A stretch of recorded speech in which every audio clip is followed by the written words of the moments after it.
Nellore YSR Congress party జిల్లా కార్యాలయంలో జిల్లా అధ్యక్షులు ఎమ్మెల్సీ పర్వతరెడ్డి చంద్రశేఖర్ రెడ్డి మీడియా సమావేశంలో మాట్లాడుతూ ఎన్నికల్లో గెలవని వారిని గౌరవించి సామాజిక న్యాయంలో భాగంగా అణచివేయబడుతున్న వర్గాల వారిని సైతం గుర్తించి రాజ్యసభ శాసనమండలికి పంపితే పదవులను అనుభవించిన వాళ్లే జగన్ ని మోసం చేస్తున్నారు.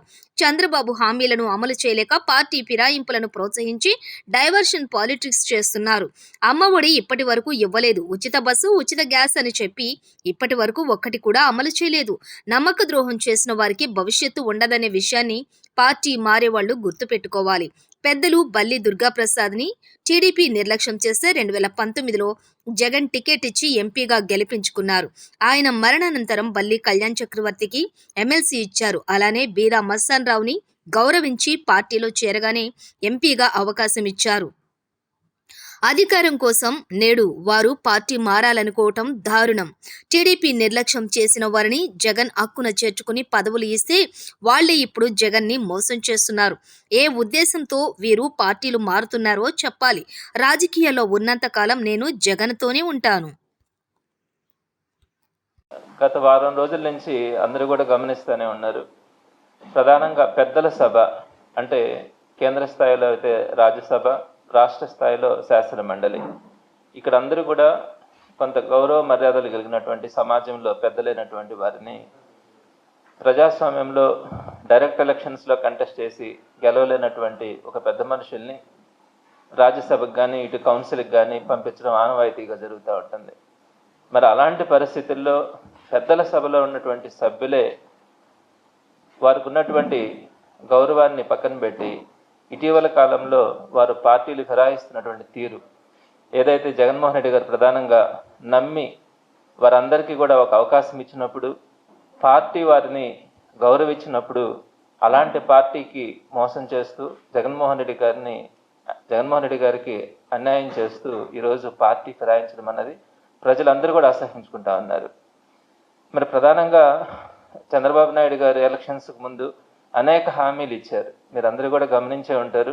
ఆ హామీలు ఏది కూడా నెరవేర్చలేక ఈరోజు డైవర్షన్ పాలిటిక్స్ అంటే ఇలా అవతల పార్టీలో ఉండే వాళ్ళని ప్రలోభ పెట్టి వారందరినీ లాక్కొని ప్రజల యొక్క మనస్సుల్ని, కాన్సన్ట్రేషన్ని డైవర్ట్ చేసే క్రమంలో ఇవన్నీ కూడా చంద్రబాబు నాయుడు గారు మొదటి నుంచి కూడా అలాంటి పద్ధతులు ఆయన చేస్తూ ఉండడం అలవాటు. మరి అందులో భాగంగా ఈరోజు ఆయన ఇచ్చినటువంటి హామీలు అన్నీ కూడా ఫెయిల్ అవుతా ఉన్నారు. ఈరోజు ప్రజల్లో తల్లికి వందనం అంటే బిడ్డలను చదివించుకునేటప్పుడు ఒక్కొక్క బిడ్డకి 15,000 రూపాయలు, గతంలో ఒక తల్లికి 15,000 ఇస్తే ఈరోజు ప్రతి బిడ్డకి నేను 15,000 ఇస్తానని చెప్పి చంద్రబాబు నాయుడు గారు తల్లికి వందనం తీసుకుని వచ్చారు. ఈరోజు ఆ తల్లులందరూ కూడా ఆ 15,000 రూపాయలు ఇస్తే బిడ్డలను చదివించుకోవాలన్న ఆలోచనతో వారందరూ కూడా ఆశగా ఎదురు చూస్తూ ఉన్నారు. కానీ వారి ఆశలు ఎక్కడా కూడా నెరవేరే పరిస్థితి కనిపించట్లేదు. అలానే సుమారుగా రాష్ట్రంలో 1 కోటి మంది ఆడబిడ్డలు, మహిళలు కానీ వీరందరూ కూడా 18 సంవత్సరాలు నిన్నటువంటి ప్రతి ఆడబిడ్డకి కూడా నెలకి 1,500 రూపాయలు ఇస్తారన్నప్పుడు ఆశగా వారందరూ కూడా చంద్రబాబు నాయుడు గారికి ఓట్లేశారు. మరి ఈరోజు ఆడబిడ్డ నిధి ఎలా పోయిందో అర్థం కావట్లా. అలానే మన రాష్ట్రం రైతుల మీద ఆధారపడినటువంటి రాష్ట్రం. వ్యవసాయం మనకు యొక్క ప్రధానమైనటువంటి పంట. మరి రైతన్నలకు అందరికీ కూడా గతంలో రైతు భరోసా కింద 13,500 ఇస్తే చంద్రబాబు నాయుడు గారు 20,000 రూపాయలు ఇస్తామన్నప్పుడు ఆశగా రైతులందరూ కూడా చంద్రబాబు నాయుడు గారికి ఓట్లేశారు. మరి ఈరోజు ఆ రైతు భరోసా ఎప్పుడు వస్తుందా అని రైతన్నలందరూ కూడా ఒక పక్క పంటలు వేసుకునే క్రమంలో ఎదురు చూస్తూ ఉంటే ఎక్కడా కూడా ఆ రైతన్నకి భరోసా కనిపించట్లేదు, అండ కనిపించట్లేదు. అలానే నిరుద్యోగ భృతి సుమారుగా 15 లక్షల మంది యువత నిరుద్యోగ భృతి చంద్రబాబు నాయుడు ఇస్తారన్నప్పుడు వారందరూ కూడా ఆశగా అధిక శాతం మంది చంద్రబాబు నాయుడు గారికి ఓట్లేస్తే ఈరోజు ఆ నిరుద్యోగ భృతి గురించి ఆలోచన చేస్తున్నట్లుగా కూడా కనిపించట్లా. అలానే 20 లక్షల ఉద్యోగాలు ఇస్తానని చెప్పారు. ఉన్న ఉద్యోగాలు కొత్తగా ఇచ్చే ఉద్యోగాలు దేవుడికి ఎరుకు. అనేక మంది సుమారుగా ఏ రాష్ట్రంలో కూడా మనం చూసిండము. అధికారంలోకి వచ్చిన మొదటి 3 నెలల్లోనే సుమారుగా 3 లక్షల మందిని నిరుద్యోగులను కొత్తగా తయారు చేసినారు. అంటే వాలంటీర్లు ఉన్నారు. వారందరికీ కూడా నేను 10,000 రూపాయలు ఇచ్చి వారిని కొనసాగిస్తానని చెప్పి 2,30,000 మంది వాలంటీర్లు అందరినీ కూడా ఈరోజు నడి రోడ్డు మీద నిలబెట్టారు. అలానే అనేక మంది అవుట్సోర్సింగ్ ఉద్యోగులందరినీ కూడా ఈరోజు తీసేస్తా సుమారుగా ఇప్పటికి 3 లక్షల మందిని నిరుద్యోగులుగా కొత్తగా తయారు చేసినటువంటి ఘనత నాకు తెలిసి దేశంలో ఏ రాష్ట్రంలో కూడా ఉండదు, మన రాష్ట్రంలోనే ఆ విధంగా ఏర్పడి ఉంటుంది. అలానే ఉచిత బస్సు ప్రయాణం అన్నారు, అలానే ఉచిత గ్యాస్ సిలిండర్లు అన్నారు. ఇలా అనేకమైనటువంటి పథకాలు చంద్రబాబు నాయుడు గారు 2024 ఎలక్షన్స్కి ముందు చెప్పి అధికారంలోకి వచ్చిన తర్వాత ఈరోజు ఏ ఒక్క పథకం కూడా వారికి వాళ్ళ ఆశలకి అమలు చేయకుండా ఈరోజు వారందరినీ కూడా నడి రోడ్డు మీద నిలబెట్టి ఈ ప్రలోభాలకి గురి చేసి ఈ ఎమ్మెల్సీలు అయితేనేమి రాజ్యసభ ఎంపీలు అందరినీ కూడా తమ పార్టీలోకి తీసుకునే దాని మీద కాన్సన్ట్రేషన్ పెడుతూ కొన్ని వేల కోట్ల రూపాయలు అక్కడ ఖర్చు చేయడం అన్నది ఎంత దురదృష్టమో ప్రజలందరూ కూడా గమనిస్తూ ఉన్నారు. ఎప్పుడు కూడా ఒకటి గుర్తుపెట్టుకోవాలి, ఇలా మోసం చేసిన వారిని కానీ నమ్మినటువంటి వ్యక్తుల్ని ఇబ్బంది పెట్టినటువంటి నాయకుల్ని ఎక్కడా కూడా ఏ రాష్ట్రంలో కానీ ఎక్కడా కూడా వారిని విశ్వసించడం అన్నది ప్రజలు ఎప్పుడు కూడా ఎక్కడా కూడా చూడం మనం. ఇలాంటిది చంద్రబాబు నాయుడు గారు కానీ మిగతా నాయకులు కానీ ఆ విషయాన్ని తెలుసుకోవాలి. ఎక్కడైనా చరిత్రలో నమ్మక ద్రోహం చేసినటువంటి వారికి ఒక మళ్ళా భవిష్యత్తు ఉందా లేదా అనేది కనుక చూసుకుంటే లేదనే ప్రతి ఒక్కరు కూడా చెప్పచ్చు. ప్రధానంగా ఈరోజు ఇక్కడ మనకు వచ్చేటప్పటికి జగన్మోహన్ రెడ్డి గారు నా బీసీ, నా ఎస్సీ, నా ఎస్టీ, నా మైనారిటీ అని చెప్పి వాళ్ళ యొక్క గొంతుక ఇటు శాసన మండలిలో కానీ అట్లా పార్లమెంట్లో కానీ వినిపించాలన్న ఆలోచనతో అనేక మందిని వారి యొక్క స్థాయిని కూడా అంటే వారు ప్రజాక్షేత్రంలో గెలవకపోయినా కూడా వారందరినీ దగ్గరికి తీసుకొని వారికి అటు ఎమ్మెల్సీలుగా అటు రాజ్యసభ ఎంపీలుగా ఇచ్చినటువంటి ఘనత జగన్మోహన్ రెడ్డి గారిది. జగన్మోహన్ రెడ్డి గారు ఒక కమిట్మెంట్ ఉండే వ్యక్తి, ఒకరికి ఒక మాట చెప్తే చేయాలి, ఎంత కష్టం వచ్చినా కూడా అతనికి అండగా నిలబడాలి అని ఆలోచించేటువంటి గొప్ప మనసు కలిగినటువంటి జగన్మోహన్ రెడ్డి గారు అనేక మందికి, ఫర్ ఎగ్జాంపుల్ ఇటీవల కాలంలో మనం తీసుకుంటే మనకి కళ్యాణ్ చక్రవర్తి, ఆయన ఎమ్మెల్సీగా నా సహచరుడు, నాతో పాటు ఎమ్మెల్సీగా ఉన్నటువంటి వ్యక్తి బల్లి కళ్యాణ్ చక్రవర్తి గారు ఈరోజు పార్టీ మారడం కూడా జరిగింది. నేను ఈ సందర్భంగా 2 మాటలు మీ దృష్టికి తీసుకొని వస్తా ఉన్నాను. వారి తండ్రి బల్లి దుర్గాప్రసాదరావు గారు గూడూరులో ఒక మంచి పొలిటీషియన్, ఒక పెద్ద మనిషి తరహా పాలిటిక్స్ చేసినటువంటి వ్యక్తి. టీడీపీకి ఆయన చేసినటువంటి సేవలు, దుర్గాప్రసాదరావు గారు గూడూరులో ఒక మంచి పొలిటీషియన్, ఒక పెద్ద మనిషి తరహా పాలిటిక్స్ చేసినటువంటి వ్యక్తి. టీడీపీకి ఆయన చేసినటువంటి సేవలు అందరూ కూడా చూసుంటారు.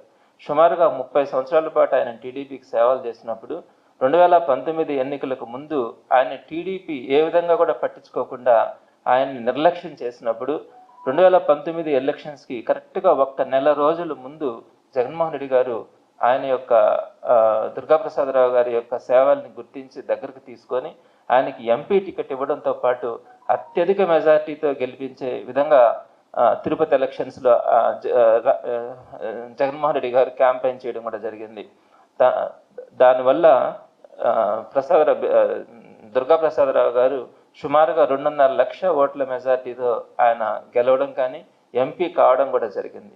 అయితే దురదృష్టవశాత్తు ఆయన మరణించిన తర్వాత వాళ్ళ కుమారుడు బల్లి కళ్యాణ్ చక్రవర్తికి వయసు తక్కువైనా కూడా ఎమ్మెల్సీ పదవి ఇవ్వడం కానీ, అలానే వాళ్ళ సతీమణికి టీటీడీలో ఒక బాధ్యత ఇవ్వడం కానీ, అలానే బల్లి కళ్యాణ్కి వైస్ చైర్మన్గా కూడా ప్యానల్ వైస్ చైర్మన్గా కూడా ఇవ్వడం కూడా జరిగింది. ఇట్లా బల్లి కళ్యాణ్ని ఆదరించిన తీరు కానీ, ఎప్పుడైనా కూడా వీరు బల్లి కళ్యాణ్ కుటుంబ సభ్యులు జగన్మోహన్ రెడ్డి గారి దగ్గరికి వచ్చినప్పుడు ఆయన ఎప్పుడు ఆప్యాయంగా చూడడం, వీళ్ళు ఏదడిగినా కూడా ఆయన చాలా సంతోషంగా మాట్లాడడం కూడా జరిగేది.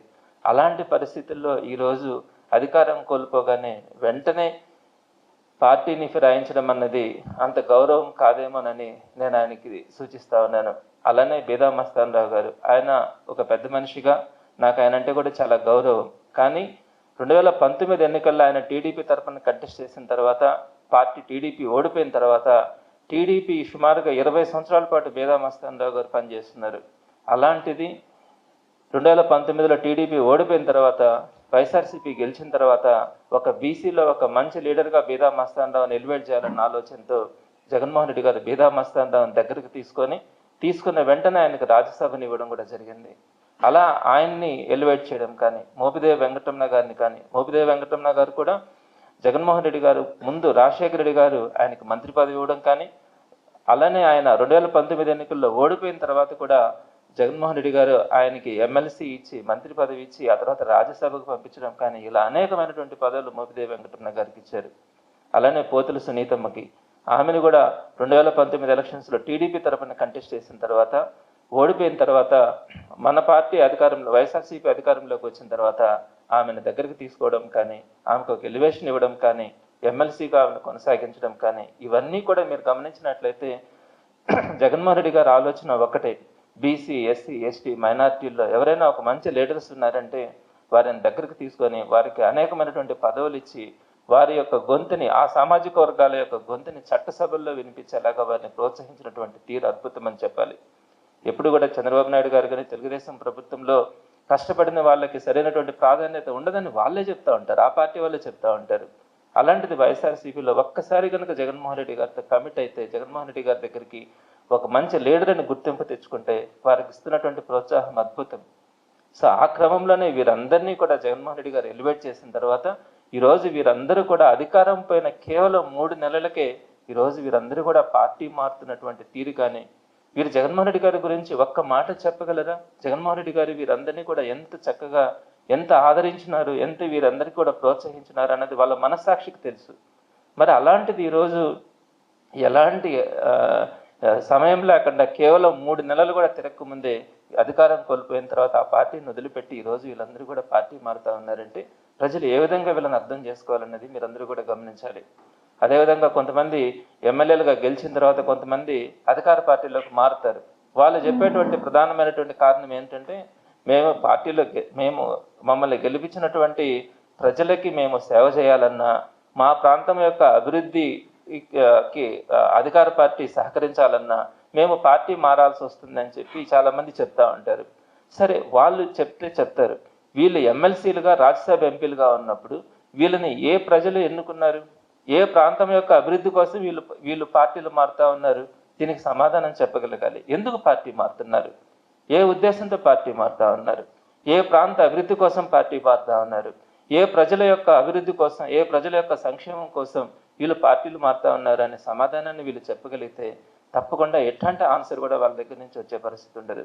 సో ఇట్లా కేవలం ఏంటంటే తెలుగుదేశం పార్టీ వాళ్ళు వాళ్ళ యొక్క స్వార్థ ప్రయోజనాల కోసం వీళ్ళందరినీ కూడా ఉపయోగించుకుంటూ ఈ పార్టీలు ఫిరాయింపులను వాళ్ళు ప్రోత్సహిస్తూ ఉన్నారు. ఇంకొకటి కూడా మీరు గమనించాలి. చంద్రబాబు నాయుడు గారు మొన్న ఈ మధ్య ఒక ప్రెస్ మీట్ పెట్టి చెప్తా ఉన్నారు, నా దగ్గరకు వచ్చే వాళ్ళందరినీ కూడా నేను రిజైన్ చేసి నా పార్టీలోకి రమ్మని చెప్పి చెప్తా ఉన్నారు. ఇది ఎంత హాస్యాస్పదం అంటే, ఇప్పుడు మీరు ఎవరైతే ఈ ఎమ్మెల్సీలు అందరూ ఉన్నారో వీళ్ళు ఎమ్మెల్యేల ద్వారా ఎన్నుకోబడిన ఎమ్మెల్సీలను మాత్రమే చూస్ చేసుకొని రాజీనామాలు చేయిస్తూ ఉన్నారు. అదేవిధంగా ఎంపీలు కూడా ఎమ్మెల్యేలు ఎన్నుకోబడినటువంటి ఎంపీలు, ఎమ్మెల్యేల దగ్గర వీళ్ళకి సంఖ్యాబలం ఉంది కాబట్టి వాళ్ళని రాజీనామా చేయించి తన పార్టీ ఖాతాల్లో వేసుకోవడానికి వారందరి దగ్గర రాజీనామాలు చేయిస్తూ ఉన్నారు. అదేవిధంగా ఇక్కడ మనం వైజాగ్లో తీసుకుంటే మొన్న కార్పొరేటర్స్ మేయర్లను తీసుకున్నారు, మొన్న ఒంగోలులో తీసుకుంటే కార్పొరేటర్లు మేయర్లను తీసుకున్నారు, అనేక మంది ఎంపీటీసీలు, జెడ్పీటీసీలు తీసుకుంటా ఉన్నారు. వీరందరినీ కూడా మీరు రాజీనామాలు చేయించి తీసుకోవాలనే ఆలోచన మీకు ఎందుకు రాలేదు? ఇక్కడ మీరు రాజీనామాలు చేయిస్తే గెలవలేరు. అలానే బొత్స సత్యనారాయణ గారు స్థానిక సంస్థల నుంచి ఆయన ఎమ్మెల్సీగా ఆయన మొన్న కంటెస్ట్ చేసినారు. అక్కడ కూడా మీరు రాజీనామాలు చేయించి తీసుకోవాలనే ఆలోచన మీకు ఎందుకు రాలేదు? ఇక్కడ మీరు రాజీనామాలు చేయిస్తే గెలవలేరు. అలానే బొత్స సత్యనారాయణ గారు స్థానిక సంస్థల నుంచి ఆయన ఎమ్మెల్సీగా ఆయన మొన్న కంటెస్ట్ చేసినారు. అక్కడ మీరు ఎందుకు పోటీలో పెట్టలేకపోయినారు? అక్కడ గెలవలేమని. అంటే మీరు అవకాశం ఉండే దగ్గర మాత్రం రాజీనామాలు చేసి మీ ఖాతాలో వేసుకునేదానికి రాజ్యసభ, అదేవిధంగా ఎమ్మెల్సీలు ఇవన్నీ కూడా జగన్మోహన్ రెడ్డి గారు పార్టీని ఏర్పాటు చేసి కష్టార్జితంతో గెలిపించినటువంటి ఎమ్మెల్యేల ద్వారా వీళ్ళందరూ కూడా ఎన్నుకోబడితే వాటిల్లో మాత్రం ఈరోజు మీరు రాజీనామాలు చేయించి మీ పార్టీ ఖాతాల్లోకి వేసుకుంటా అడ్డదారిన చాలామంది స్థానిక సంస్థల సభ్యులను కానీ వీరందరినీ కూడా పార్టీలకు రాజీనామాలు చేయించకుండా మీరందరినీ వాళ్ళని చేర్చుకునే దాంట్లో మీ యొక్క ద్వంద్వ నీతి ఇక్కడ అర్థమవుతా ఉంది. ఎప్పుడైనా కూడా ఒక స్టాండ్ తీసుకున్నప్పుడు ఒక స్టాండ్ మీద వెళ్ళాలి. ఎస్ నేను తీసుకుంటానని చెప్పండి, తీసుకోండి. అంతేగాని నేను రాజీనామా చేస్తేనే నా పార్టీలోకి తీసుకుంటానని అక్కడ చెప్పడం, ఇక్కడేమో ఇంకొక దగ్గరకు వచ్చేటప్పటికి ఇంకొక మాట చెప్పడం, ఇవన్నీ కూడా గౌరవం కాదు. నేను చాలా జూనియర్ని రాజకీయాల్లో, నేను 1 సంవత్సరం క్రితం మాత్రం రాజకీయాల్లోకి వచ్చినాను. జగన్మోహన్ రెడ్డి గారు ఆశయాలు నచ్చి జగన్మోహన్ రెడ్డి గారితో నడుస్తూ ఉన్నాను. మీరందరూ సీనియర్స్గా చెప్పేటప్పుడు మాలాంటి వాళ్ళకి ఒక ఆదర్శంగా ఉండాలి. చెప్పేటప్పుడు ఈ ప్రస్తుత రాజకీయాలన్నీ కూడా ఒక ఆదర్శనీయంగా ఉన్నాయి, ఒక స్ఫూర్తినిచ్చే రాజకీయాలు అని చెప్పి ఒక అవగాహనకు రావాలి. అంతేగాని ఈరోజు ఒక మాట చెప్పడం, ఇంకొక ప్రాంతంలో ఇంకొక మాట చెప్పడం, పూటకు ఒక మాట చెప్పే విధంగా ప్రవర్తించినప్పుడు రాష్ట్ర రాజకీయాలు, దేశ రాజకీయాల్లో భ్రష్టు పట్టే పరిస్థితి కూడా వస్తాయని మీ ద్వారా నేను అందరికీ తెలియజేస్తా ఉన్నాను. నేను ఒక్కసారి అందరికీ కూడా మనవి చేసుకుంటా ఉన్నాను. ఒకసారి మీరు ఆలోచించండి, జగన్మోహన్ రెడ్డి గారి వ్యక్తిత్వం ఏంటి? జగన్మోహన్ రెడ్డి గారు ఒక మాట చెప్తే కమిట్మెంట్ ఉండే వ్యక్తి. ఈ రోజు ముఖ్యమంత్రి పదవి పోద్దన్నా కూడా అబద్ధం చెప్పమంటే చెప్పలేడు. ఒక మాట అతని దగ్గరికి వెళ్ళినా కూడా నేను నీకు చేస్తానంటే చేస్తాడు, చేయలేనని చెప్తే చేయలేడు. అటువంటి ఒక కమిట్మెంట్ ఉండేటువంటి వ్యక్తి. ఎప్పుడైనా కూడా మేము వెళ్తే, నేను 1 సంవత్సర కాలంలో అనేక పర్యాయాలు జగన్మోహన్ రెడ్డి గారిని కలిశాను. ఎప్పుడైనా కూడా నేను ప్రజల సమస్యల దగ్గరికి తీసుకెళ్లేవాడిని, ఇష్టపడేవాడు. ఆయన చెప్పినటువంటి ఏ విషయానైనా కూడా వెంటనే తీసుకొని వాటన్నిటిని కూడా అమలు చేసినటువంటి పరిస్థితి ఉంది. అట్లా ప్రజల గురించి ఒక కమిట్మెంట్ ఉండే వ్యక్తిని ఆయన తప్పకుండా దగ్గరికి తీసుకుంటాడు.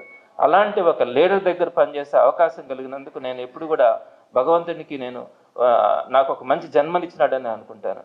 అలాంటి ఒక లీడర్ దగ్గర పనిచేసే అవకాశం మీ అందరికీ కలిగినప్పుడు, మీరు ఈ కష్టమైనటువంటి రోజుల్లో జగన్మోహన్ రెడ్డి గారు ఏదైతే ప్రజల కోసం కష్టపడ్డాడో, ఈ 4 రోజులు కనుక మనం ఆయన కోసం కష్టపడితే రాబోయే రోజుల్లో వైఎస్ఆర్సీపీకి ఒక మంచి భవిష్యత్తు ఉంటుంది.